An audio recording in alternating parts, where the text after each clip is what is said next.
영감이 넘치는 새벽 예배, 성령의 임재가 넘치는 높은 꿈 하민교회. 성령의 임재가 2026년 6월 10일 새벽입니다. 하나님 말씀은 시편 89편 9절에서 15절입니다. 주께서 이 바다의 파도를 다스리시며 그 파도가 일어날 때에 잔잔하게 하시나이다. 주께서 라합을 죽임 당한 자 같이 깨뜨리시고 주의 원수를 주의 능력의 팔로 흩으셨나이다. 하늘이 주의 것이요 땅도 주의 것이라. 세계와 그 중에 충만한 것을 주께서 건설하셨나이다. 남북을 주께서 창조하셨으니 다볼과 헤르몬이 주의 이름으로 말미암아 즐거워하나이다. 주의 팔에 능력이 있사오며 주의 손은 강하고 주의 오른손은 높이 들리우셨나이다. 의와 공의가 주의 보좌의 기초라. 인자함과 진실함이 주 앞에 있나이다. 즐겁게 소리칠 줄 아는 백성은 복이 있나니 여호와여 그들이 주의 얼굴빛 안에서 다니리로다. 하나님 말씀을 증거하겠습니다. 어제 우리는 내 감정과 의 결심보다는 오직 견고한 하나님의 말씀을 붙들어야지만이 살 수 있다라고 하는 그런 말씀을 나눴죠. 오늘 본문은 그 에단의 시편 89편의 두 번째 시간인데, 우리가 그렇다면 붙든 그 언약의 말씀을 우리에게 주신 하나님은 어떤 분이냐? 위대하신 하나님이다 라고 이렇게 찬양하는 그런 모습이 나옵니다. 오늘 이 주시는 말씀을 통해서 내 인생을 집어삼킬 듯하게 몰아치는 그 환란의 파도 앞에서도 요동치지 않고 주님 품 안에서 참된 안식을 누리는 복된 수요일 새벽이 되기를, 또 수요일 온종일 하루가 되기를 주의 이름으로 축원드립니다.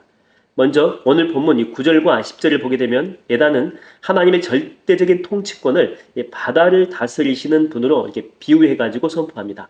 먼저 9절과 10절을 보게 되면 이렇게 나오죠. 주께서 바다의 파도를 다스리시고 그 파도가 일어날 때 잔잔하게 하셨다. 주께서 라합을 죽임 당한 자 같이 깨뜨렸다. 이렇게 나오죠. 성경에서 이게 바다하고 이 라합이라고 하는 것은요, 신화 속의 이제 괴물인데 보통은 이집트를 이렇게 상징을 하죠. 그러니까 이것은 인간의 힘으로는 도저히 통제할 수 없는 그런 혼돈입니다. 극심한 재난이고 커다란 힘이에요. 커다란 힘. 내가 극복할 수 없는 하나님을 대적하는 세상의 거대한 권력을 상징하죠. 그러니까 우리가 인생을 살다 보게 되면 내 힘으로 도저히 감당할 수 없는 거대한 파도가 우리 인생을 덮칠 때가 있다라고 하는 거죠.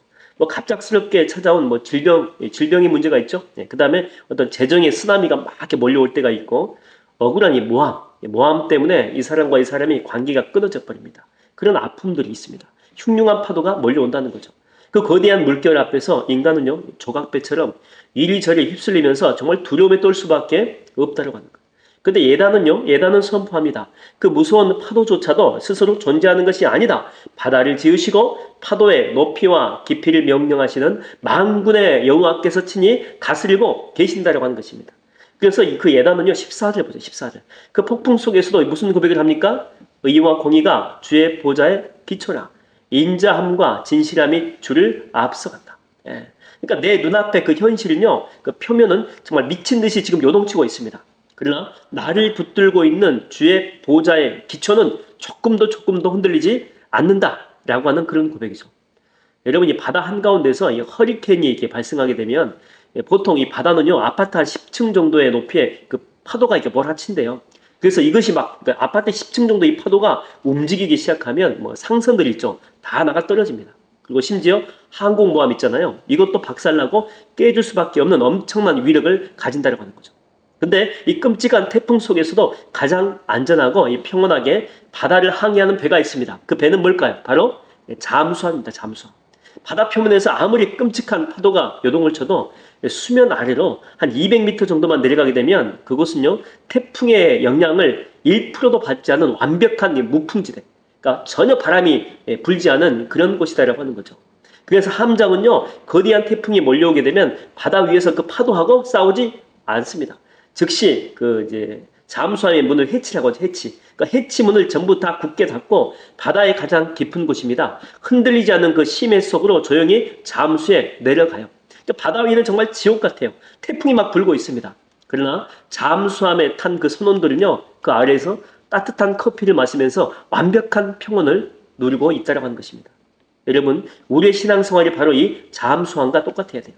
우리는 자꾸만 내 인생의 그 수면 위에서 일어나는 그 파도 있잖아요. 돈 문제가 될 수도 있고, 건강의 문제 될 수 있고, 사람과의 어떤 관계적인 문제가 될 수도 있고, 이런 것들을 막 맞서 싸우면서 그 폭풍우를 내 힘으로 막 이겨내보려고 발버둥을 친다는 거죠. 그러다 보니까 매일 흔들리고, 매일 깨지고, 매일 상처투성이가 될 수밖에 없다는 거예요.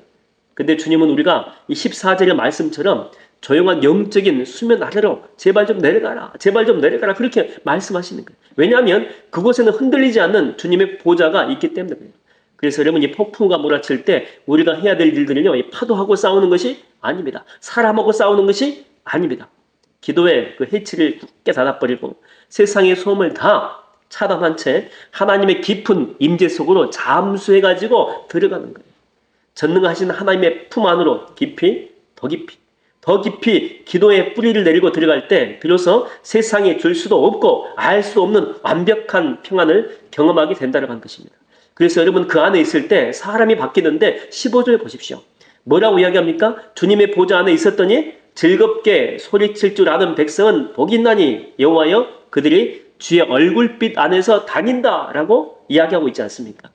물론 아직 현실의 문제는요 100% 해결되지는 않았습니다. 그러나 믿는 것입니다. 이곳 가운데서 내가 기도하게 되면, 내가 주님을 붙들게 되면 반드시 하나님은 이 문제를 해결해 주시든지, 아니면 내가 이 문제 해결할 수 있도록 나를 크게, 정말 크게 만들어 주시든지, 이런 믿음이 생긴다고 하는 것입니다. 이런 확신이 있게 된다는 거예요. 그래서 뭘 한다고요? 미리 감사하게 되고 미리 찬양을 한다는 거예요. 고난의 한가운데서 찬양으로 그 고난을 덮어버리는 거예요. 감사로 그 괴로움을 감싸 안아버린다고 하는 것입니다. 오늘 여러분을 향해 달려드는 그 집채만한 파도는 무엇입니까? 감당할 수 없어가지고 절망스럽습니까? 오늘 주님의 보좌로 깊이 깊이 내려가 보십시오. 반드시 하나님께서는 여러분에게 찬양과 감사와 평안을 주실 줄로 믿습니다.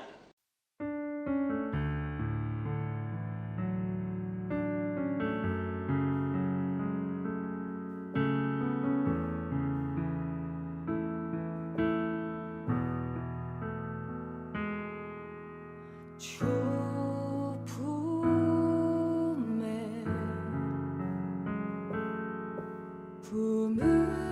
품으소서.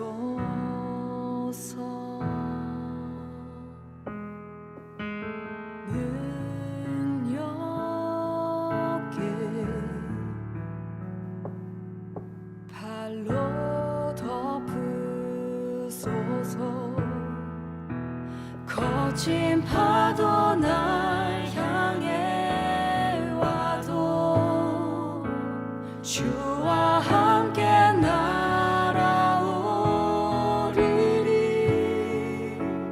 폭풍 가운데 나의 영혼 잠잠하게 주를 보리라.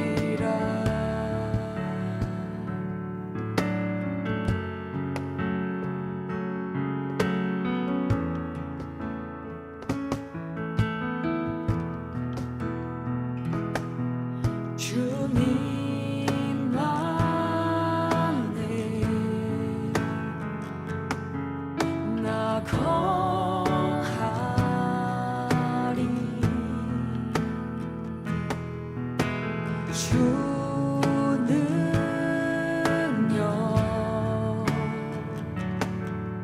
나 잠잠히 믿네. 거친 파도 날 향해 와도 주와 함께 날아오르리.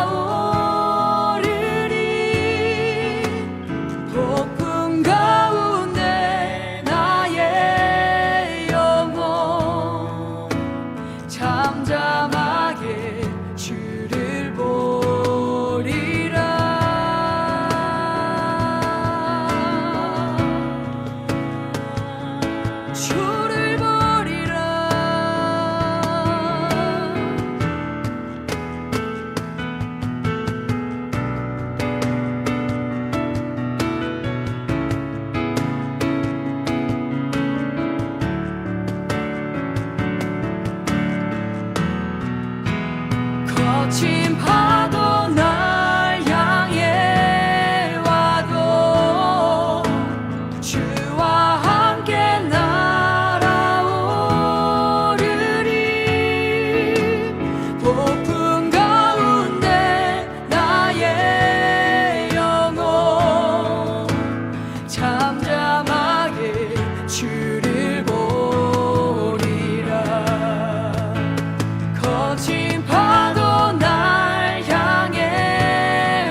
잠잠